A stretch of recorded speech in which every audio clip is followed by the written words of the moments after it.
Che, y bueno, el recorrido, todo esto que nos estás mostrando a través de la foto, es decir, ¿cuáles son una o dos historias que te hayan impactado? Más allá de que disfrutaste, que lo pasaste Sí. bien, de que jugaste al fútbol. Lo del encuentro con la monja, sí, eso te impactó, lo has mencionado varias veces.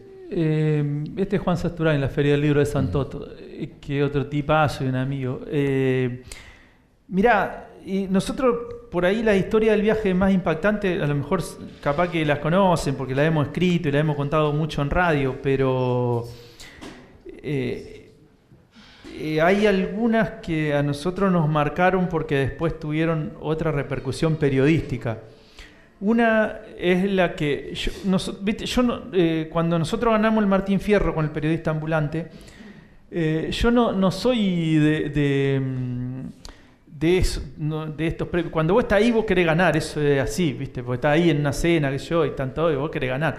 Pero yo no soy nunca fui de eso de pensar en los premios. Todo. Entonces, cuando a mí me nominaron, por supuesto yo estaba durmiendo y me empezaron a mandar mensajes. Cuando abrí el mensaje tenía un montón de mensajes, entonces decía, ¿qué pasó? Y yo lo primero que hice fue hablarlo a Lucho Lazzarini, que era el productor, porque yo ni sabía qué programa había mandado. Yo no sabía con qué programa, o sea, no le daba bola, de verdad no le doy bola a eso. Por ahí los chicos que me conocen más saben que al contrario, ¿viste? Pero resulta que, bueno, nosotros ganamos, el programa que él había mandado es uno que hicimos en Gobernador Gregores. Gobernador Gregores es, Santa Cruz tiene creo que 19 pueblos, son toda la provincia, que quedan sobre la montaña o sobre el mar. Y Gregores es el único que queda geográficamente en el centro. De modo tal que nosotros para ir ahí tuvimos que hacer por una ruta muy jodida como 200 y pico de kilómetros, a 30, 40 kilómetros por hora. Demoraba mucho y cuando llegamos quisimos armar la carpa y hacía un frío descomunal. No, un viento descomunal había. Nos volaba todo. Empezamos a averiguar dónde podíamos parar y en ese momento, que también nosotros en Santa Cruz tomamos mucho contacto con lo que el kirchnerismo, Néstor y Cristina habían generado como políticas públicas.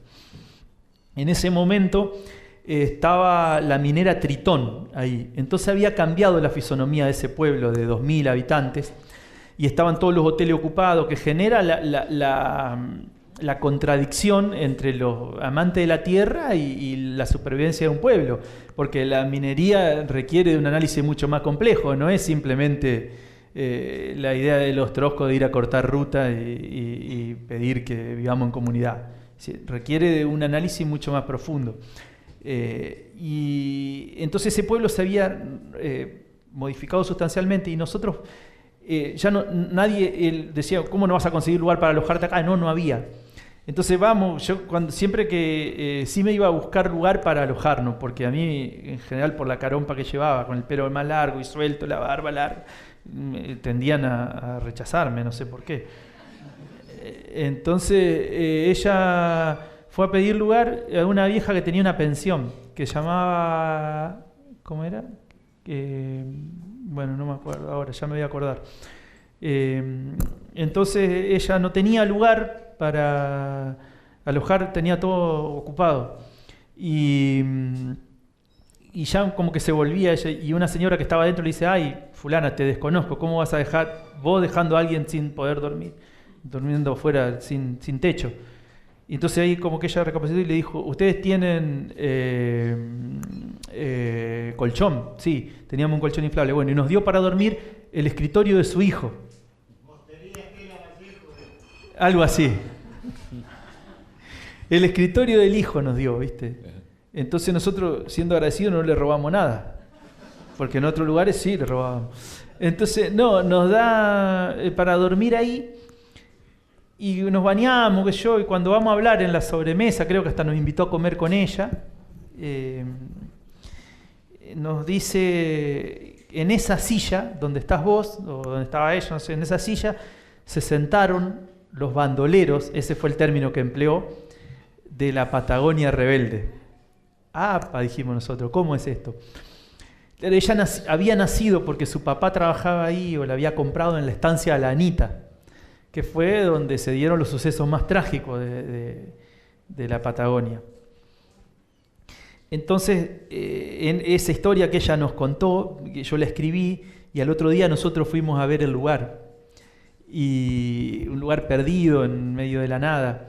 Ella nos contó que en ese momento había telégrafo, entonces había un tipo que era el dueño de la estancia, que mandaba cosas, le vendía fruta al diario La Prensa, publicaba. Por eso ¿se acuerdan cuando yo les decía cómo haríamos para sacarle a los que más tienen, si nunca están dispuestos a dar sin que se la saquemos? En esa época en el sur, el tipo, con la misma lógica de ahora, pero a través del telégrafo, les mandaba fruta a la prensa y decía lo mismo que decían, lo mismo que dicen ahora, que los bandoleros entraban y violaban a las chinas y se robaban todo. Entonces dice que en esa estancia donde ella nació, un día caen los tipos, lo agarran al dueño de la estancia y le sacan todo y le dan vuelta a todo y se sientan en esas sillas que ella tenía y le dicen: bueno, vos estás diciendo que nosotros hacemos todo esto, ahora andá y decilo que es verdad, porque nunca antes te lo habíamos hecho, solo reivindicábamos nuestros derechos, le dicen los obreros. Ella nos cuenta eso, que es lo que yo escribo y hacemos el programa, y al otro día nosotros vamos y hay otra historia que también te habla de ese tipo del interior profundo, que parece sumiso, que parece sometido, y que en realidad culturalmente es mucho más rico que nosotros y por lo tanto impenetrable. Íbamos en el auto y íbamos también en ruta muy rocosa, a paso de hombre, y se nos para un gaucho a caballo al lado. Estoy hablando en el medio de la nada, porque estoy hablando en el campo de un pueblo de 2000 habitantes, en el viento patagónico atroz. Y entonces el tipo nos dice: ¿ustedes van para la estancia? Sí. ¿Dónde queda? Ah, para allá, dice. Yo me salvé ahí, dice. Y nosotros nos miramos como diciendo: ¿cómo se salvó si no le daban los años? Y el tipo nos da una lección porque dice: me salvé porque todavía no nacía. El tipo nos estaba diciendo: yo también hubiera estado peleando por esos obreros. Y bueno, nosotros hicimos... Y en ese pueblo, que además se llamaba Cañadón León, y los milicos con la idea de que cuando hacen provincia los territorios nacionales, fíjate vos también lo que es la idea de cómo nos llamamos y cómo llamamos las cosas. Tiene mucho que ver con la comunicación esto. Llamarse Cañadón León era un desprestigio para ser capital de una provincia. Entonces le hacen poner Gobernador Gregores, siempre queda mejor el nombre de un milico, es más portentoso, es gobernador o es general tan o coronel tan. Le hacen cambiar el nombre al pueblo, prometiéndole que lo iban a hacer capital de la provincia porque estaba en el centro geográfico. Y después no lo hacen. Pero yo digo, el hecho de cómo llamamos a las cosas, también hay una manera de instalar un discurso, poniéndole un peso de despectivo a determinadas palabras o dándole más valor a algunas otras. Lo que para nosotros fue un valor en un momento, que fue el término piquetero, hoy ellos los usan para insultarnos. Es decirle piquetero a un tipo. Y entonces, también en ese pueblo había una escuela que se llamaba Ernesto Che Guevara, elegido por los alumnos. O sea, que en ese pueblo perdido de la Patagonia, que una escuela votada por los alumnos, en un contexto de país en el que hoy sería más normal, pero que veníamos del menemismo, de la alianza, del alfonsinismo y de la dictadura, los pibes hubiesen elegido llamarle Ernesto Che Guevara. Entonces yo ahí me dije para adentro, la lucha de aquellos tipos no fue en vano. Y ese fue el programa que hicimos y que nos permitió ganar el Martín Fierro. Y con esto que contás, cerramos la primera parte y le damos la posibilidad a toda la gente que vino de que sigan charlando y conversando con vos mientras nos pedimos algo para tomarte. Por favor, sí, el rubio, el de gorrita roja que me devuelva. Es mi hijo. Por eso, hijo de tigre. Dos cuestiones que me interesa que el Turco cuente. Primero, cuando fue agente turístico. ¿Cómo? Sí. Turco, me gustaría que cuentes cuando fuiste agente turístico, porque en el año 99 decidimos viajar a... ¿Ahí está? ¿Ahora? Ahí está. Dos cuestiones. La primera tiene que ver con un hecho que yo creo que es un delito y que todavía no prescribió, pero en todo caso... ¿Un delirio? Un delito. Ah, es lo mismo. Que es claro, cuando fuiste a buscar un paquete a la casa de Amarilla, el dueño de la provincia que te lo entregó bien cerradito y tenía que llevarlo y queremos que nos cuentes a dónde y qué es lo que vos imaginabas que había dentro de ese paquete. Tenés razón, pero ¿dónde era? ¿A Paraguay lo llevamos? Lo fuiste a buscar a Buenos Aires y lo tenías que llevar a Paraguay. Es así. Y el segundo episodio tiene que ver con cuando fuiste agente turístico. Es verdad, me parece que esa, viste, que del viejo Amarilla, muchas nos olvidamos. Y a veces cuando nos encontramos con los compañeros, esta de que le llevé el paquete a Paraguay no me acordaba. Pero es así. Fui mulita. Claro. Y la segunda cuestión tiene que ver con agente turístico, ¿no? En el 99, en la Copa América en Paraguay, vos ya estabas allá y algunos colegas decidimos viajar. Y le pedimos al turco, el peor error de nuestra vida, que nos alquile un hotel. Contala vos, boludo. No, te pido que la cuentes vos. Y entonces el turco a la media hora nos confirmó que ya el hotel estaba listo y que nos quedáramos tranquilos. Y llegamos a Asunción del Paraguay y nos encontramos con el hotel que nos había alquilado el turco y que por favor queremos que relate. No, lo que dice Maxi es que yo le cuidaba el bolsillo a los compañeros. Entonces conseguí un hotel barato. Y el hotel te da todo como el hotel económico estaba atendido por un oriental y en la conserjería el tipo vivía. Entonces, en lugar de, como está la barra allá, esa era la barra de allá y detrás era la barra del conserje. Bueno, imagínense atrás de eso un colchón de 2 plazas. Entonces, y el tipo estaba, viste, que en Ciudad del Este, entonces en Paraguay, te vendían en esa época los jueguitos, valían moneda, los jueguitos esos de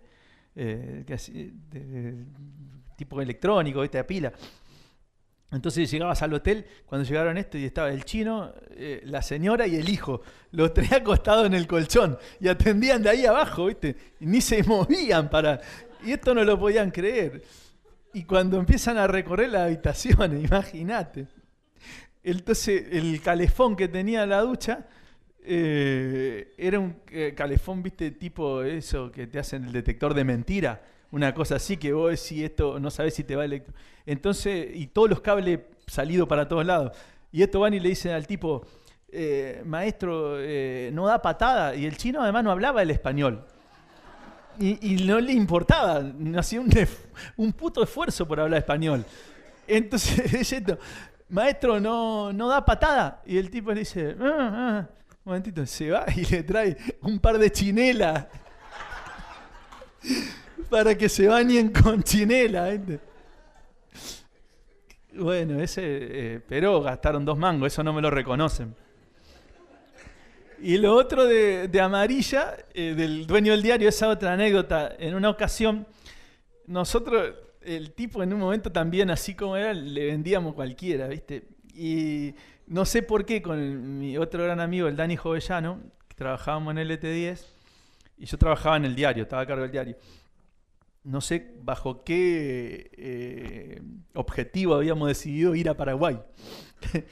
Y entonces le decimos, mire, el tipo iba a Paraguay en avión, era Gardel, ¿viste? Entonces el tipo dice, yo le voy a decir, mire, don Juan, tenemos que ir a Paraguay por una nota. El tipo no entendía un carajo de periodismo. Creo que le batimos, tenemos que ir a entrevistarlo a Gabriel González, que era el loco González, todo el mundo sabía que era paraguayo. ¿Y cuándo va a ir Cherequi? Y dice, no, mire, vamos, ¿y usted va solo? No, le digo, voy con otro periodista. Le digo, allá nos alojan, le decíamos, LT10 paga el hotel, usted tiene que poner el avión nomás, don Juan, es negocio redondo esto. Y el tipo dice, bueno, está bien, yo le doy el avión, ¿viste? No hay ningún problema. Le hablo al loco, Dani, avión a Paraguay tenés. Hijo de puta, ¿cómo dice? Claro, para Amarilla nunca los favores no costaban nada, ¿viste?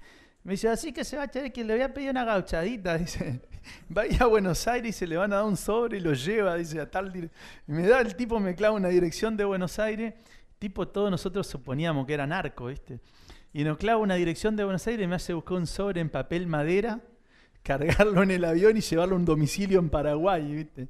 Y bueno, lo llevamos y no pasó nada, pero no hubiera convenido pagar un charter.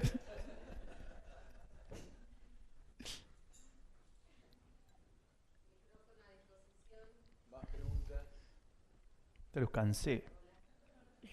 ¿Se escucha? Ahí está.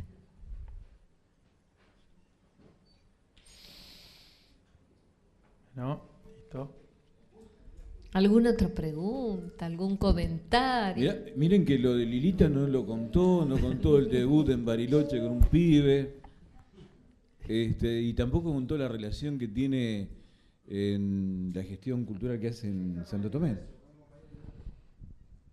Ahí estamos invitados por la corriente kirchnerista a dar una charla con el compañero Javier Vicente, relator del pueblo, el compañero Raúl de Grossi y el compañero Payaso Barricada.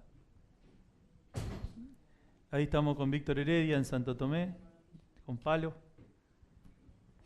A mí me gustaría preguntarle al Turco Sí. en relación a eso justamente, Daniel, desde acá, desde SADOP, desde Cultura, esto, las ideas ejes, desde tu gestión de cultura en Santo Tomé. Y mira, ahora puntualmente está bastante todo condicionado por la situación económica. En el momento en el que nosotros empezamos a laburar, hoy a mí Daniel me decía, viste, si por ahí me decía si hay algo que no me gustaba hablar, o decir que en el caso de por qué estaría laburando con Palo, y o la relación con mi primo, la verdad que yo no tengo drama en hablar de por qué estoy con Palo. Creo que Palo explica muchas veces desde su discurso por qué algunos de nosotros estamos con él. Cuando digo algunos de nosotros, me refiero a otros compañeros que son compañeros y están trabajando ahí. Me parece que en ese término, digamos, yo me siento tranquilo ideológicamente de estar trabajando con Palo. Creo que en las grandes decisiones que ha habido en la Argentina en los últimos años, el tipo ha tenido posturas públicas a las que no tenía necesidad de las que no tenía necesidad de tener, tema ley de medios, tema un montón de otras, pero por citar las más medulares, ley de medios, conflicto con el campo, donde se plantó del lado nuestro, la situación con la policía, en fin. Eso por un lado. Y sí entiendo que el espacio tiene limitaciones, limitaciones en términos de una construcción a futuro. Bueno, esa es una parte de por qué uno está ahí. Lo otro, yo tengo una idea que siempre, por ahí en exageración, pero tiene que ver con un planteo que hacía Perón. A mí me parece que Perón es un tipo que es mucho más citado que leído. O sea, en general se lee mucho más a quienes interpretaron al peronismo o a quien le dieron sentido al peronismo que nosotros abrazamos ideológicamente, por decir Jaureche, Scalabrini, todos los ex Forja, ¿no? Homero Mansi. Y en ese, o después la interpretación que hace el Gordo Cook, o sea, me parece que en general, ni hablar los de afuera, pero los peronistas leemos más a quienes han hablado de Perón que al propio Perón.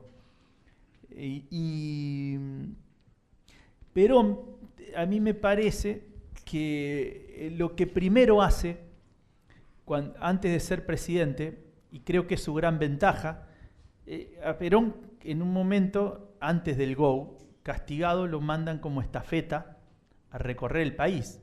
Recorrer ese país de los inicios de la década del 40 era un castigo. ¿Quién iba a querer ir a La Rioja, a Catamarca, en los primeros años de los 40? Horas y horas de viaje, días y días, y lo ponen como estafeta. Entonces,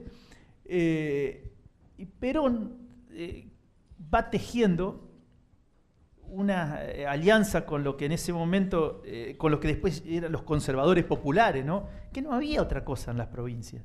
¿Qué eran las provincias? O muchos todavía territorios nacionales. Y creo que él, gran parte de lo que él hace, lo hace a partir de hacer una comprensión cultural de lo que era la Argentina. Perón hace una gran comprensión cultural de nuestro país. Antes no la hace nadie Y después, creo que lo más aproximado es Néstor y Cristina. A mí eso me parece una enseñanza, y sobre todo desde determinada humildad que te tiene que dar. Porque cuando yo caigo a laburar a Santoto, no era de ahí, por más que era de la vereda de enfrente, de un lugar muy cercano, cuando hay un pueblo chico refuerza su identidad diferenciándose con el otro que es más grande. Entonces para el santotomecino es muy caro que vos no seas de ahí. Y yo me dije para mí, yo tengo que hacer una comprensión cultural desde el lugar donde voy a estar. Y el primer año tuve una suerte porque estaba como subdirector, entonces pude apreciar mucho más y ser mucho menos visible para afuera. Fui aprendiendo mucho. La primera lectura que yo hacía, y que es fuertemente simbólica en esa comprensión cultural, es que Santo Tomé tiene 3 avenidas principales. Una se llama 7 de marzo, que es el día del santo patrono. Santo Tomás es Santo Tomás de Aquino. 7 es Santo Tomás. Su avenida principal es 7 de marzo. Ahí tenés una fuerte relación con la iglesia. La otra es Avenida Luján, que es la Virgen del Ejército. Y la otra es Ejército Argentino. Entonces ahí uno dice, cuidado a donde fuimos a trabajar nosotros. Otra situación interesante que a mí, viste, lo que uno va leyendo, y sobre todo creo que cuando uno se vuelve más grande, se te aparece en algún momento por algo y a lo mejor se te aparece cuando felizmente en un momento que es oportuno. El viejo arquitecto, no me acuerdo el nombre, ¿cómo es este arquitecto famoso? A ver si ustedes me van a ayudar. No el arquitecto fetiche de Wiener, no el brasilero. Uno nuestro, un arquitecto argentino, Livingstone, Marcelo Livingstone, no, Marcelo era el presidente, Livingstone. El arquitecto Livingstone decía que en una idea que él planteaba de cómo las ciudades hablan por cómo están edificadas, planteaba una cuestión que está relacionada a cómo uno vive la costa del río. Si ustedes han visto Santa Fe, ha estado muy cerrada. Los militares cerraron el río, ¿no? Qué loco eso. Yo cuando leí la primera vez de Livingstone me acordaba de eso, todavía estaban los muros de Santa Fe. Y fíjense que ahora el puerto, que debería ser el lugar de todos, volvemos a Perón. Perón, ¿qué hace? Le saca Mar del Plata a los gorilas, le dice, no, la playa no es de estos 4 tipos, de estos 4 garcas que pueden venir, la playa es de todo. Perón crea Punta del Este, porque los gorilas espantados de Mar del Plata se van a Punta del Este porque no querían compartir con nosotros, con los negros, que les llenábamos la playa. Y fíjense acá, trasladémoslo a nuestro río. Los milicos nos cierran el río, y ahora el puerto, el lugar del río, el lugar de los negros, de los sábalos, de los sabaleros, se lo quedan los 20 garcas de siempre, de los negocios inmobiliarios. Bueno, en Santo Tomé, a la costa del río la siguen teniendo los milicos, porque estratégicamente todos esos cuarteles ocupan, en una ciudad que ha de tener 8 o 10 kilómetros de costa, 7 lo ocupan los milicos. Lo demás es una costanera.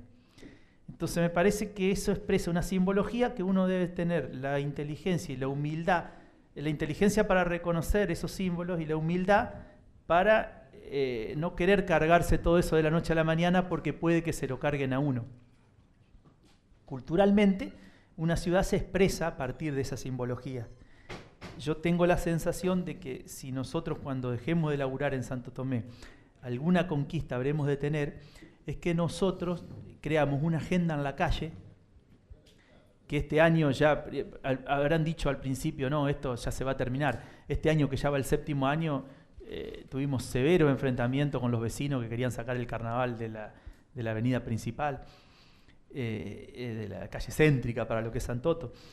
Y me parece que en todo caso nuestra gran conquista habrá de ser subir el piso en un punto de instalar este tipo de discusiones y que la cultura no la terminen por encarnar los representantes de quienes expresan esta simbología.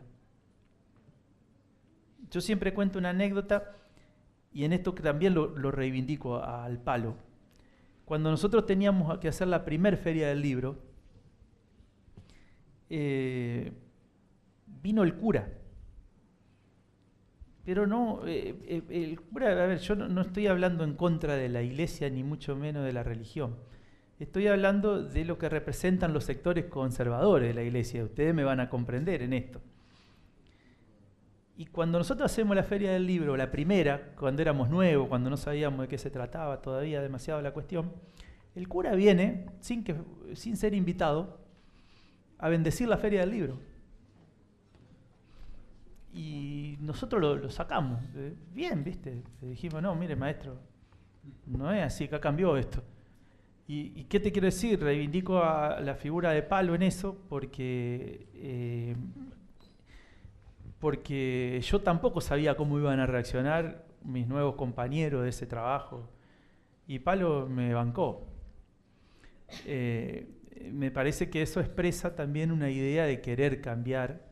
Y creo que esa comprensión cultural que hicimos en un punto, pensar en que los que tienen que salir a protagonizar una ciudad son los pibes de las nuevas generaciones, por sobre esa idea de aquella ciudad vieja. Yo no digo que lo viejo sea malo, todo el tiempo hago citas de lo viejo.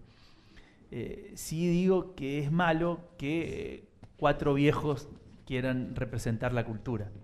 Y creo que esa es son parámetros de los que no necesariamente tuvimos que salir a expresarlos, pero creo que en la práctica concreta se vio. Y me duele mucho que hoy estamos diezmados por la situación económica. O sea, yo hoy convivo con una insatisfacción permanente porque no puedo dar la respuesta que me gustaría dar. Creo que estamos en un techo en cuanto al piso alto o a la idea de subir el piso que propusimos, pero hoy factores que no dependen necesariamente de nosotros nos han impuesto un techo que a mí no me agrada. No sé si te contesté. Sí, y me permite un comentario, porque tiene que ver con lo que en algún momento habíamos hablado de esto de época, que tiene que ver con otra comprensión de los espacios culturales, esos espacios que no solo le dan lugar a estos sectores que vos decís, que por otro lado tienen un concepto de cultura distinto, como vos decís, que está dedicado al hacer especialmente artístico, porque eso se considera cultura, ¿no? A la música, al teatro o a los libros, ¿no? Sí. Por ahí algo audiovisual. Pero hay otro concepto que es más abarcativo y que involucra también la discusión política, las problemáticas coyunturales, y con todo eso el sujeto que se considera político, que puede transformar y pensar su realidad, nos da muestras de otro concepto de cultura. Digo porque es el que tenemos un poco desde este espacio y el que queremos multiplicar, y en algún momento lo hemos charlado, esta deuda, esta cosa pendiente, que incluso se ve como el escenario de la concepción de la cultura política que hay en la provincia, ¿no? Hay otros conceptos de cultura que están en otros espacios y que se adeudan estas redes para poder multiplicarse. Sí, yo coincido con eso que vos decís. A ver, hablemos claramente. Yo creo que la política cultural del socialismo, me parece que Chiqui González es una mina respetable, que hasta yo sería un irrespetuoso si dijera algo en su contra por su enorme trayectoria, pero creo que está imbuida en una concepción de la cultura que no es una concepción ajena a la concepción que tienen de todos. Es una política clase mediera que de todas maneras genera cierta reacción positiva. Creo que el Birri, la Ochava, este espacio que ha cambiado sus matices, este espacio del Solar, un montón de otros que se han generado en los barrios y que, naturalmente, volviendo al eje de esta conversación, que es la imposibilidad de difundir de igual a igual, pero que se han generado en otros barrios. Ahí me entero hoy que estaban los compañeros de Los Príncipes de Momo armando un documental sobre su laburo. la explosión de los carnavales barriales. Creo que es una contestación natural a esa política que los excluye. Sigue la posibilidad del micrófono abierto. Después no digan que se quedaron sin ganas de... Diego, no me agredas, Meloni. Conmigo no, Meloni. No, por ahí preguntarle al turco de algo que no habló, que por ahí ha sido interesante, por lo menos verlo en Santa Fe, que es esta posibilidad de incursionar en el tema de libros, en el tema de editoriales poco tradicionales para lo que son las librerías que comúnmente conocemos en Santa Fe. Otro fracaso. Pero bueno, pero que tiene que ver con esto de instalar libros que están muy vinculados con el peronismo, que tienen que ver mucho con la cuestión latinoamericana, pero también esta idea que el turco ha tenido de llevarla al interior de la provincia, donde sabemos que si bien en muchos lugares hay pueblos y ciudades que son gobernadas por el peronismo, no toda la idiosincrasia de la gente está vinculada al peronismo. Uno que lo ha visto, que ha podido compartir algún viaje con el turco, por ahí es una experiencia interesante como para narrarla, para contarla más allá del fracaso que acaba de anunciar recién. Nosotros tenemos con mi compañera y con mi chico acá una librería chiquita y que justamente vende pensamiento latinoamericano y nacional y popular. Y la verdad que no es un negocio vender libros de pensamiento nacional y mucho menos tratar de meterlo en el... Y acá el compañero Viso lo sabe. No es un negocio para el Santa Fe y menos para el interior de la provincia. Pero nosotros, bueno, viste que el sueño de todos nosotros es tener un bar o una librería. Y nosotros probamos con el bar, pero había que laburar mucho. Entonces pasamos a la librería. Y la idea es que, no sé, nosotros tenemos una concepción de las cosas que generalmente no hacemos nada sin lo que se puede conocer como ideologizamos las cosas, ¿no? Y está bueno, no nos arrepentimos. Entonces, un poco la idea de generar una librería de pensamiento latinoamericano era cubrir nuestro berretín o nuestro hobby de tenerla, pero también cubrir un espacio que acá no hay. Y en el interior son experiencias increíbles, porque a veces yo digo, debería ir escribiendo esquelitas de las cosas que dice la gente cuando se enfrenta a los libros, pero también es verdad que te sirve para ir relacionándote con un montón de gente que, así como hoy yo les contaba que necesitábamos amalgamar eso de que éramos sueltos, por ahí aparece en el interior tipos que te dicen, yo estoy acá solo, y bueno, y te juntás con aquel otro y con este y se arma, ¿no? Hay experiencias fenomenales. Yo anteayer, habíamos ido a un cumpleaños, le contaba una anécdota a una compañera que habíamos ido a Malabrigo, la TAI fue a dar una mano, y venía una piba, ¿viste? Y me preguntaba qué teníamos, quería algo, y yo le decía, mirá, tenemos un libro que se llama Las Mujeres de Rosas, de Juan Manuel de Rosas, ¿viste? Y la mina me insistía, ajá, este se violaba a las mujeres. No, pero mire que no es tan así, porque decía, mire que no, pero acá está hablando de la señora y ajá, pero se las violaba. Bueno, eso es un centenar de esas, pero está bueno, vale la pena insistir, es un gusto que nos damos. A mí me produce un gran recreo en los poquitos ratitos que puedo ir a la librería o armar algo en el interior. Claro, que tenemos un club del libro, que hay que la administradora está Diana, que se suscriban, che. ¿Y la librería dónde queda? Para los 4 de enero 25-14, a la tarde la atiende un tipo muy mal llevado y a la mañana no abre. Uno con acento extranjero. Sí. El tipo que vende los libros de alguna manera te echa. Si no fumás, te echa. Si no le cae en gracia también. Bueno, y se llama Luca. Se llama lo de Luca, sí. Bueno, Turco, ¿te parece que vayamos cerrando? Cuando quieran. Hay algo que yo te conté hoy, antes de que nos sentáramos acá, en relación a cuestiones que mencionabas con respecto a esa nostalgia prestada de militancia de los 70 que vos y un grupo de gente siempre sentía, ¿no? Como que era un momento, una etapa que no habían vivido. Y en la revista Posta, vos escribías, Digo qué, ¿se llamaba así? Y una vez hiciste la semblanza de un militante que no conociste, que era un militante de los 70 que reivindicaron en Santo Tomé, porque es uno de los desaparecidos, Aldo Partida, y lo evocaste recogiendo datos de su pasión futbolera. E hiciste y trazaste un perfil que la verdad que para quienes lo conocimos nos sorprendió muchísimo, porque decíamos, no, pero este es el Aldo, lo que estás reflejando, lo que estás retratando, eran las pasiones del Aldo, ¿no? La manera de comportarse, de vincularse con los compañeros, con la gente conocida.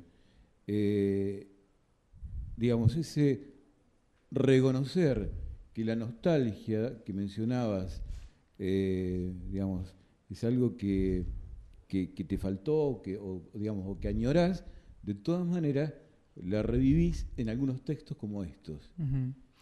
No, yo lo que te decía hoy, que a mí me parece que uno puede escribir con oficio. Acá hay varios que son periodistas, y el oficio a vos te permite la cotidianeidad, o sea, ser una crónica presentable, uno con el tiempo lo aprende.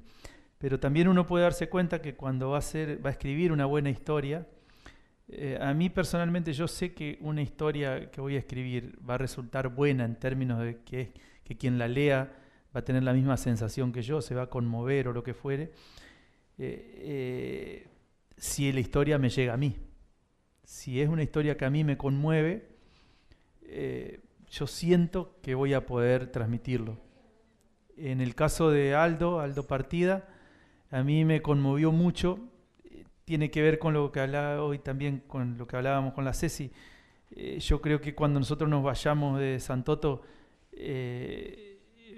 va a ser la primera, vamos a quedar como en términos de derechos humanos, como la primera vez que en esa ciudad se habló de derechos humanos, lo cual no es menor por todo lo que yo les contaba hoy. Y me conmovió mucho la mamá. Cuando hicimos el acto del 24 de marzo, casi ninguno pudo terminar sin llorar. Y a mí me tocó leer una carta que había escrito Silvia de la Turca, Abdulatif, y casi que no pude terminar. Y yo veía que se había generado un clima, una tensión tremenda. Y bueno, dije, tengo que escribirlo, y lo escribí y lo publiqué ahí en Posta. Pero yo sabía que eso iba a llegar porque... Viste, yo te decía hoy, la otra vez cuando vinimos a dar una charla acá, que Diego Rubinsal decía que siempre habla conmigo eso. Yo utilizo una frase que es la canción de Sabina, ¿viste? Él lo dice por las minas, pero como a mí las minas nunca me dieron bola, yo lo uso para la política. Y él dice, no hay nostalgia peor que añorar lo que nunca jamás sucedió. Y a nosotros nos pasa... yo tengo 42 años, que nos criamos en la militancia de frustración en frustración, con la nostalgia de lo que no habíamos vivido y de lo que creíamos que nunca íbamos a vivir. La de los militantes de los 70, por eso nosotros nos sentimos tan representados, porque hablar de los 70 en la universidad de los 90 nos ponía en un lugar casi de absurdos.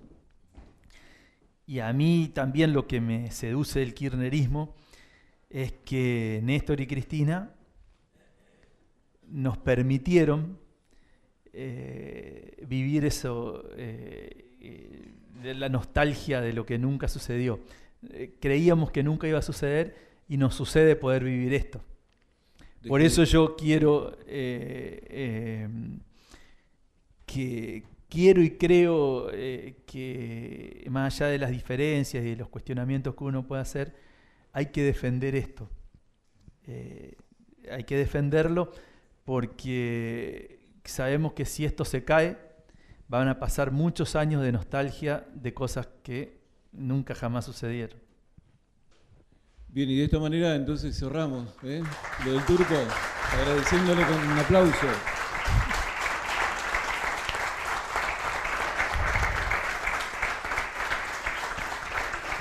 Bueno, el Turco se queda acá para charlar, y te cuento a vos y le cuento, sí, para comer también. Y le cuento a los amigos y amigas que nos vamos a volver a encontrar dentro de 15 días con Hernán Invernici. Hernán Invernici, ustedes algunos lo conocen. Amigas, que nos vamos a volver a encontrar dentro de 15 días con Hernán Invernici. Hernán Invernici, ustedes algunos lo conocen, es periodista, escritor, fue un militante también con muchos años detenido en cárceles, y hace muy poco en la Feria del Libro de Buenos Aires presentó su último libro, que tiene que ver con una reseña histórica de la censura cinematográfica que existió en nuestro país.